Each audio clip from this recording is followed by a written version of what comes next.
everyone. We're going to talk a little bit with Heni, who's going to be our guest today. So we're gonna know more stuff about him, and I won't be giving any introduction. I want him to introduce himself. So welcome, Heni. Thank you for being part of the episode today. Thank you. I have won the event, the podcasting event, which was totally lucky. It was like Aziz did better than me. No, I guess he did good as well. So it was depending on the situation. Yes. But yeah, I won, and now I'm here, fortunately. So I'm Heni Belhaj. I am a third grade student. I study math. I am a part of We Debate Club, which introduced me to you and to the event, thanks to Mr. Sen. Yes. He always provides these opportunities. Yes. Shout out. I really like him. I really like the club and the atmosphere. It really gives immense opportunities. Yes, and throughout the 3 years I've been active in the club, most of the events I've went to, it was because of Mr. Sami and the club, which I'm very grateful and thankful for. Yeah, totally. So yeah, that's Tell why us more about what's your field of expertise, which is what are you studying right now? Where are you studying? Tell us a little bit background about your hobbies. What are you expecting to do in the future? Like stuff like that. Who's Heni? So Heni, I'm a very simple person, a very humble person. I study math, as I said, and in the past I've done some content creation. Okay, on Instagram? On Instagram and YouTube, yeah, both. Okay, both. It started with YouTube. I wanted to make self-improvement videos and some educational videos. I wanted to build my personal brand because I was interested in business. So I thought that the best business model that really was in my style or suited me was personal brand. So I started it on YouTube. I started making videos around the topics I understand, which is fitness, productivity, lifestyle, things like that. Because I can't really talk about very hard topics or difficult topics because I'm quite young. Yes. You know, as a young person, you can't really dive into these things. Yes. And are the things you're doing right now, mostly are they, how to say, like from personal experiences, or you have learned about them, or there was someone who motivated you to do this stuff, or someone who's guiding you through the whole process? Like, I mean, for example, for the hobbies that you have and the editing and the vlogs and all of these things, have you done them by yourself, or was someone else doing like learning? It all started when my older brother wanted to launch a startup. Oh, okay. He was in university and he wanted to launch a startup. I won't spoil it. He stopped working on it, but it was a very great idea. So my brother Aziz was the developer. He was an experienced developer, and the task that he was assigned by the older brother was to create the website. Then they ran into a little problem. They didn't have a designer. The website looked like trash. It was garbage. It looked very ugly. So they said, well, we need a designer now. Yes. Who's going to be the designer? Well, we're broke. We don't have any money to hire a designer. So what were you had to learn it. He said, that kid, Heni, he was a bit creative when he was young. Let me hire him. The brothers, literally. I was watching some podcast, or I was playing video games, and then he came to me and said, hey, Heni, aren't you a bit creative? We know you have some artistic views and things. Do you want to learn web design? And I said, what's this, web design? Isn't Aziz a developer and does websites? Why do you need me? And he said, no, we need, the website looks ugly and we need a designer. So you're going to be the designer. Yes. So now you're going to learn web design. I said, well, how can I learn it? Yeah. And then he opened a 5-hour YouTube video in web design, and he said, watch it. You had to be patient. Watch it and you will learn it. So I had nothing to do, and I was a bit excited about the idea. It's new. I want to work on the website too. Why are they working on it alone? Yeah, I worked a little bit of jealousy. I was motivated to watch the whole video and to learn web design. So I started learning a bit, little by little, and then I really liked it. Okay. It was a great decision that I got into it, and I started learning. So after that video, I watched another video, and at that same night, I did the design, Oh, okay. and it was ugly. For sure. It First was trial. it was ugly. So Okay. I was learning, and trying things and doing things. And Yes. then when he was coming to check on me and to see the design, I didn't told like him, it? no, don't see it look at now. it. You see the final Trust the process. product. Yeah, trust the process. So then they saw it and it was ugly. So they said, it's ugly. Do it again. Too humble to say that. I did it again and again and again, and then it was finalized, and it came out to be great and beautiful. So they did the website, but then his plans changed for the future, so he let it down. But this is the moment when I started to see these skills and these skill sets to build and to work on. Discovery. So yeah, it started with web design, and then it turned to design in general, logo design. I think oh no, it wasn't here, but the poster for the circle, I was the one who did it. Oh, okay. And I was reminded when I saw the Lingua Island logo, because I put it in there. Oh, So okay. yeah, I remember it. Okay. So then it turned into design in general. And then you started the vlogging journey. Oh, that was later. Oh, okay. I thought it was like kind of no, related. Okay. I started making videos on Instagram like 2 years ago, I think. When I was coaching, I was doing personal coaching. Sports, you mean? Yeah, and bodybuilding. Not bodybuilding. Yes, bodybuilding. Not yes. professional bodybuilders. I was coaching my friends. So I started making videos at that time. I think I was in first grade. And then things change. When you're young, everything changes so quickly. Yeah. So I changed from that. Then I started making my own website. So now I learned how to create a website and design a website. Both, and did Aziz help in that? No, I learned the no-code solution, because you can build it with code and no code. Exactly. I learned that in the summer. It was a hot summer. I was working, I think, 7 hours a day at that time. I learned a lot at that time. Yeah. Wow. So I learned that, and then this summer, and in these periods, I was learning a bit about video creation and video editing. When I was making videos, but it was trash. It was bad. Like everything I see in the past, I'm now better. So that's why I say that. There's always a first try for everything that's perfect. Yes. So. And now I learned video editing in that process, and that transitioned to now, or to the last summer when I was creating YouTube videos. So Aziz was the one to film them. He was doing the filming and the lighting and everything. So did you have any material that helped you, or just I with the phone? worked so hard to buy the iPhone. Okay. I worked like a dog to buy this iPhone, and then I was very happy to buy it. And I started making these YouTube videos. Aziz was learning about videography and lighting and these things. And I was learning video editing and public speaking, storytelling, all these skills. So all of that through the internet? Yes. Okay, just to tell you guys how much it's not easy, but you can do that. Yes. Through good research and consistency, everything can be built.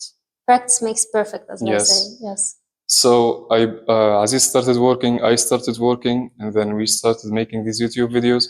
At first, they were bad, but then we improved bit by bit. Then they were getting some traction. I think at first I was getting like 20 views, 100 views, 200 views on YouTube. Instagram? YouTube. Yes, YouTube is hard to have some reach. Yeah, it is so hard. It was in the between 50 and 200 views. Then one video spiked to 1,500 views. Okay. And what was the secret?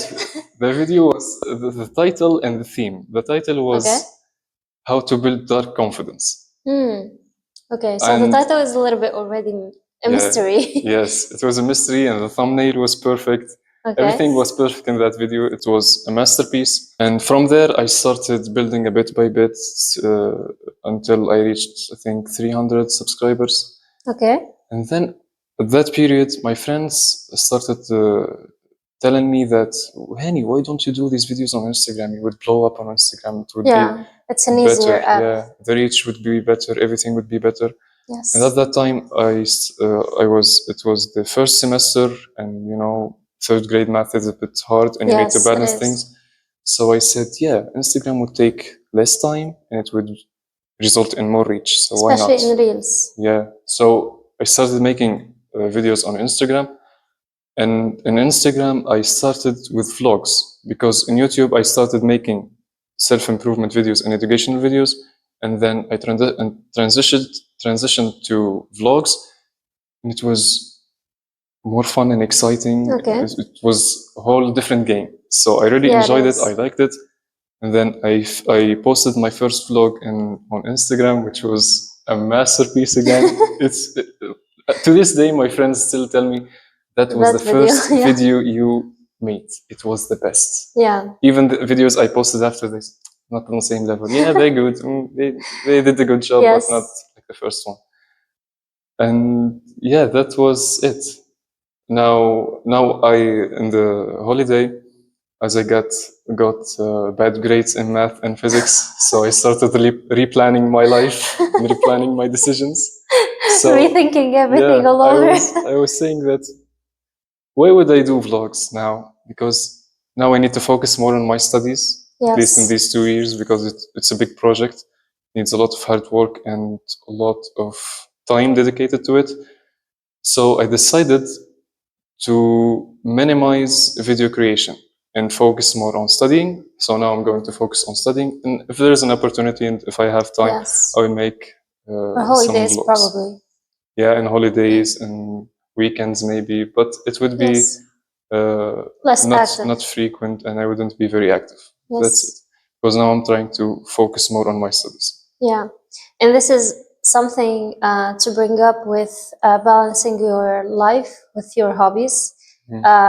Same even when you get to work, which is like my current state. It's always the battle between balancing your professional life and everything else you want to do, whether like going out with friends or having your own solo dates, or as now I try to make podcasting whenever I can. Sometimes I'm consistent, like I post weekly. Sometimes I tend to have a little bit of a break for 1 week, 2 weeks, depends. And I guess this is something, in a way it's good, because sometimes you get to have more energy when you come back. You feel like you miss it so much that you want to put everything in that. And it's the opposite sometimes when you do something more often. It would be like, the routine will break and you will find yourself sometimes not as creative as you should. So you feel like you need that step back to rethink everything again. So I think this is a good thing for you, because now you will be focusing on what's supposed to be focused on, but at the same time it's a little bit of a break so that you get to miss all the vlogging, and this is something good, because later on you will find yourself feeling much better when you go back to it. So this is a good point to tell all the students that you can do both, but you just have to have a good balance in order to make great in both of them. Now tell me about your English. So I know that this generation is so obsessed with English. It's no longer a French era, it's English era. Yes. So this is something to count already. But the second thing is, your field is not literature. You're not into literature, I think. Yes. I'm not sure. Yes. But since your field is maths, tell me, as someone who's studying maths and who loves science mostly, how did you make also the balance between loving maths and all of that, and a part of that, you love English and you practice English? So how was your history? What was your history with English? How did it all start? Since I was a kid, I wasn't into literature. Yes. I didn't like it. I didn't like reading books. It felt boring. Yes. So how did it start? How did I learn English? Well, my older brother was a gamer. He used to play games every day, and he used to play a lot of games, a lot of fun games. And I was very young. I didn't have a PC. I couldn't play with him. So I used to stay there and really watch him play. Watch all the Especially moves, listen. yeah, the English, the side quests. Oh, he go get the shovel from Mr. Johnson, and I started bit by bit. I started learning some English and learning some words that I can use. Yeah. And through the years, I started playing, and when I started playing, he used to say, "No, Heni, you can't play that game. You don't understand English enough. The story is a bit hard for you to understand." Yes. And I was very, in my past, I get very angry when someone puts a limit on me or just Yes. challenge me. I just get furious. Yes. So that was a big source of motivation to learn English. So I started just learning in these ways. That let's say the quest was go take the shovel from Mr. Johnson. I didn't understand what shovel is, but I understood what go take that thing. Yeah. Yeah. So I said, no. So I need to get a thing from Mr. Johnson. And I go look for Mr. Johnson and I get something. Oh, it's What a does shovel. he has? Yes. So a shovel is this. And a bit by bit through the years, I learned that. Okay. Then, apart from studying, of course, in school. yeah, studying didn't teach me anything about English. It was useless. It was just the grammar. School was the place to brag about my English. It wasn't to learn anything. So then I think in the second grade, I was big into productivity and planning, and I'm very into planning and seeing the future and making very important decisions. Goals, yeah. So I started thinking about my academic life and my future life as an academic person. And I thought that if I want to exceed, I need better English and better French.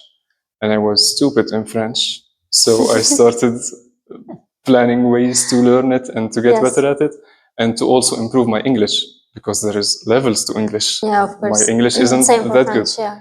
So then I started brainstorming ideas. How could I learn English? I said, yeah, I can write essays and send them to my professor to correct them.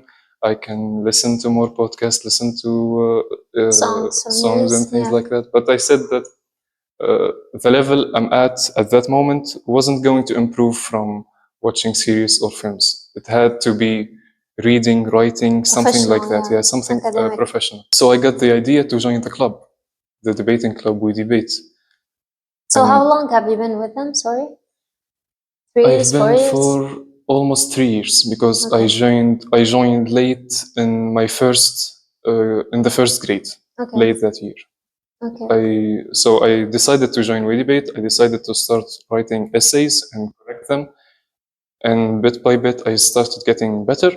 But now I fell off because my focus changed again. Yes. I think I have ADHD. every couple of months, things change for me. But it's okay. At this age, it's okay. Yeah. When you're young, it's the process. Yes. Everything changes at once.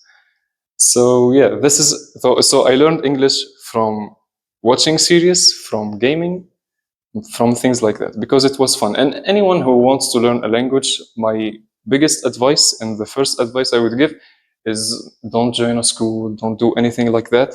Don't watch professional videos or something. Just do your favorite thing in that language. You want to play games, play games in that language. You want to watch series, watch them in that language. Because when you're doing something that is fun and that you enjoy, you would learn the language very quickly and very easily. So that's the advice for learning English. And to make this point, to strengthen this point, and to convince you that this strategy works, I've tried it when I was learning French, or when I decided to learn French. So I started watching series in French. It was very hard. Because I was older. When you're young, you learn faster. So I started learning French in that same strategy. I started with watching series. It was in that time when I was making the website. It was 7 hours of making website and 3 hours of watching series. I watched all the series that summer, and it was fun, and I learned French. When I got back to school the next year, I understood everything that the professor said. I could write better. Everything was better. Yeah. So the strategy works. I did it twice, so it works.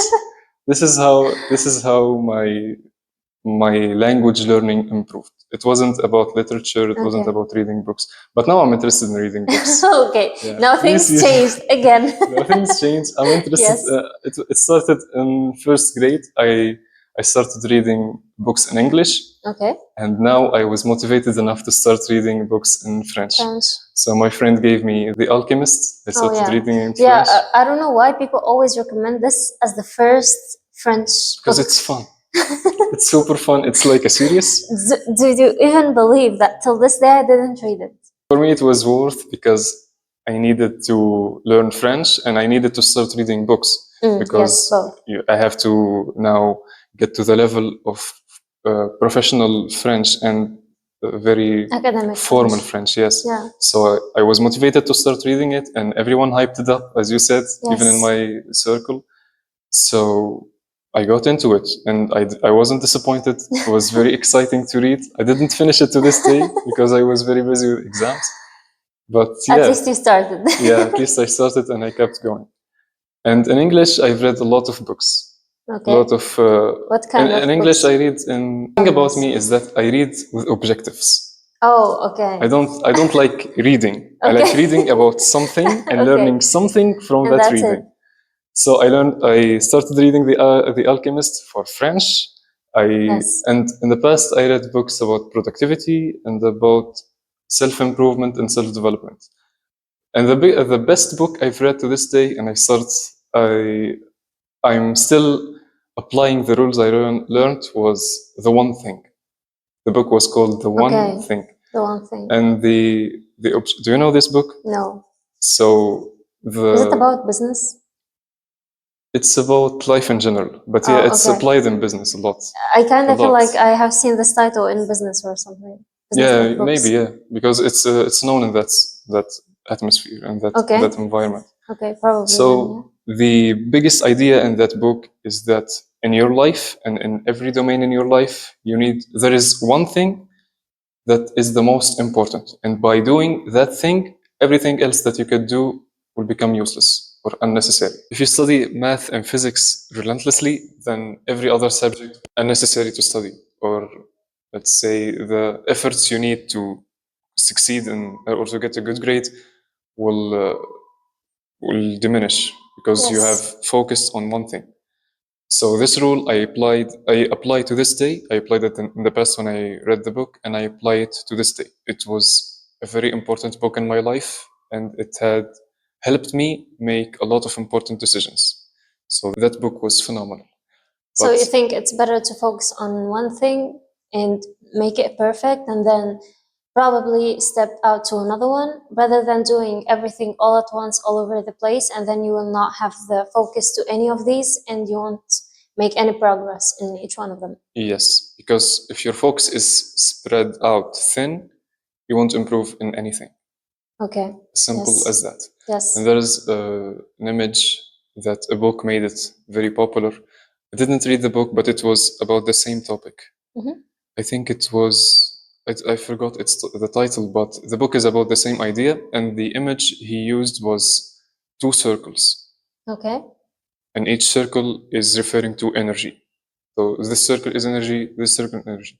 This circle had a very long line going from it, and this Yes. circle was in this circle was very small lines in each direction, and the image meant that if you put all your efforts and all your energy and channel it in one direction, you will go very far.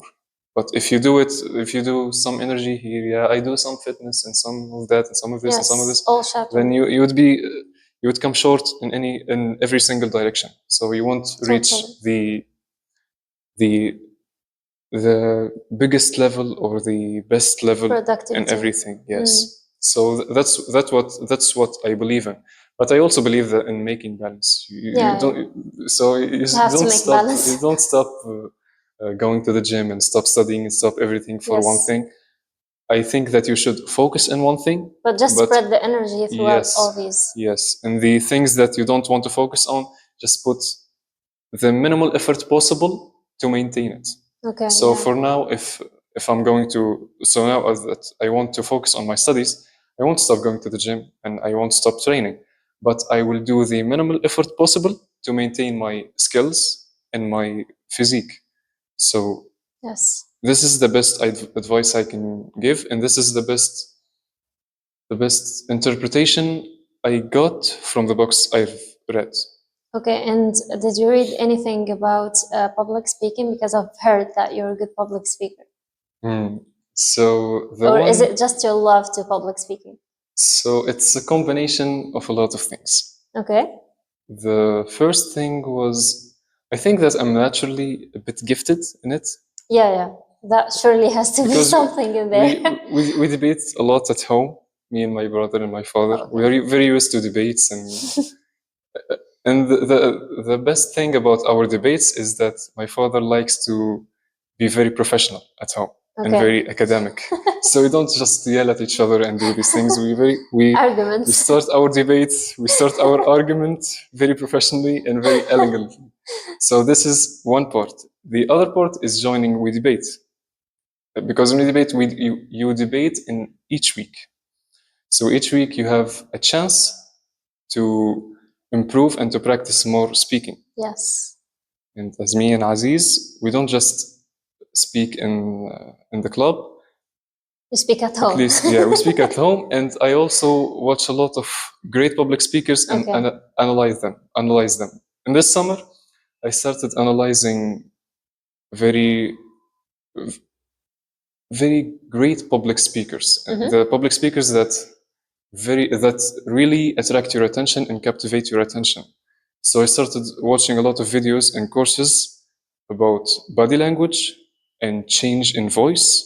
Okay. And public speaking as a whole. So I learned a lot and I practice. This is the combination that must be done.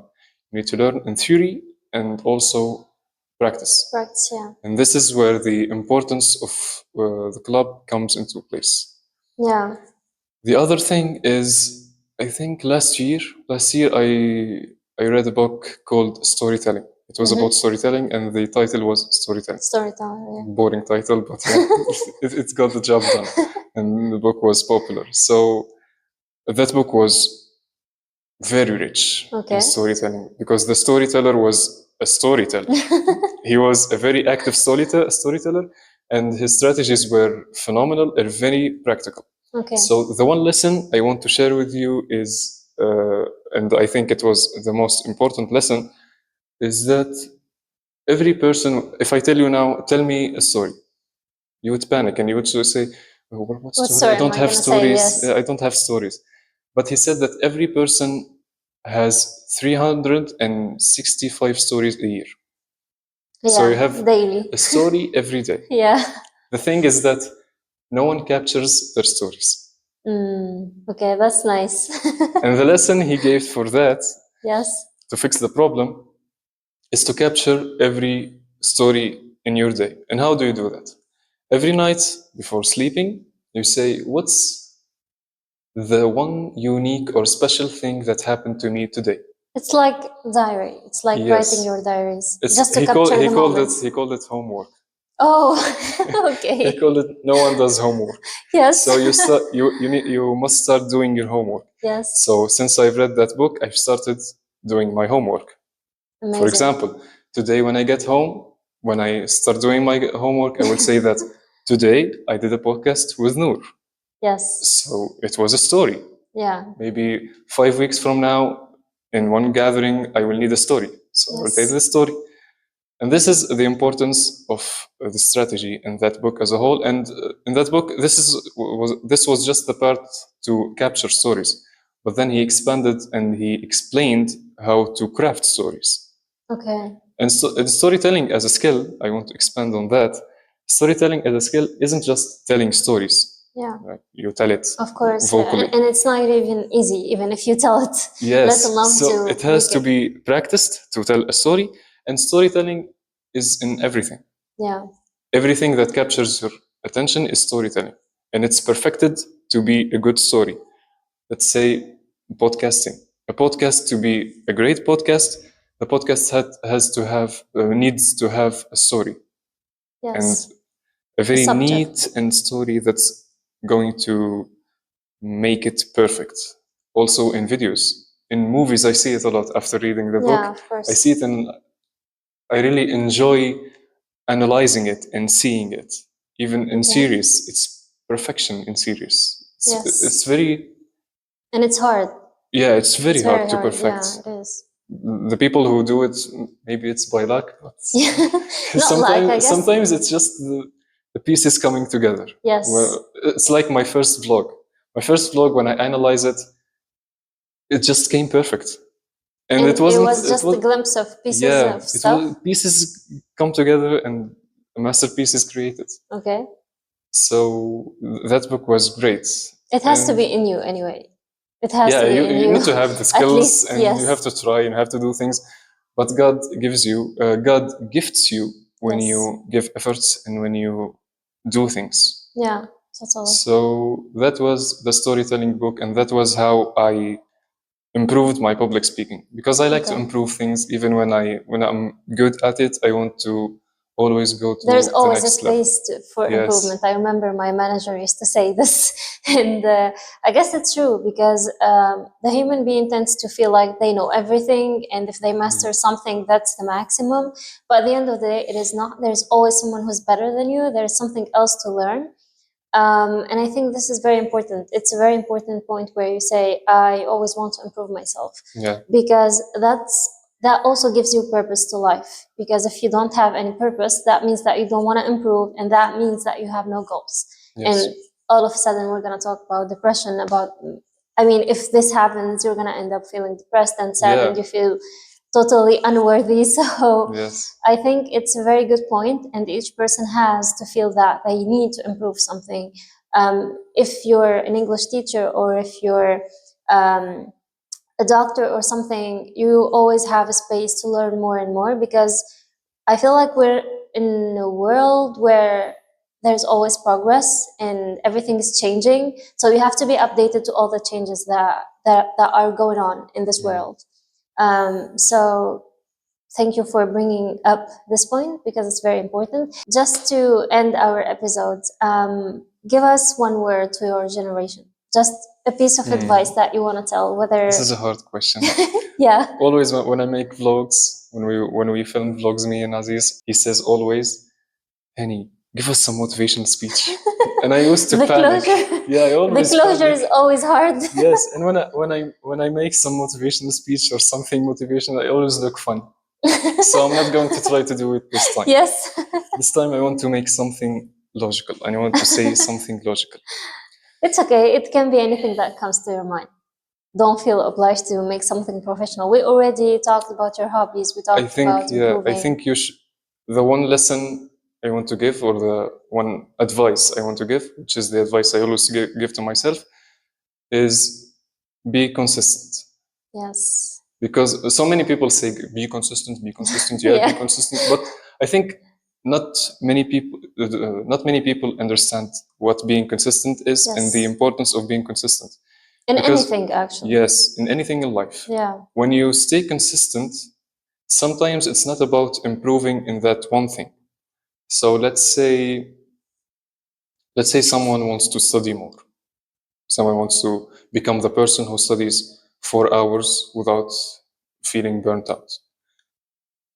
If you go and study every day for, let's say, 1 hour, 2 hours, 3 hours, the time you can study for, if you study every day or day after day, you can choose your schedule. But if you study consistently every day, sometimes the sessions won't be as good, and you won't feel as good. And sometimes you will even hate studying. But when you show up every day, you're starting to build your identity. Yeah. And when you build your identity, you build the identity of, I'm that person who studies 4 hours a day. I'm that person who goes to the gym every day. I'm that person who does that thing every day. And so many people ignore the importance of identity, because your identity defines everything you do. Yeah. If I identify as someone stupid, then I won't get good grades. If I don't identify as someone weak, then I wouldn't be able to do anything in life. So your identity is very important, and many people ignore it. The image you put to yourself, either to yourself or to people. Yes. That's what you mean, yeah. And So consistency, as you have said, in everything. So just for everyone yeah, who's and listening, everything in it's life. everything in life, yeah.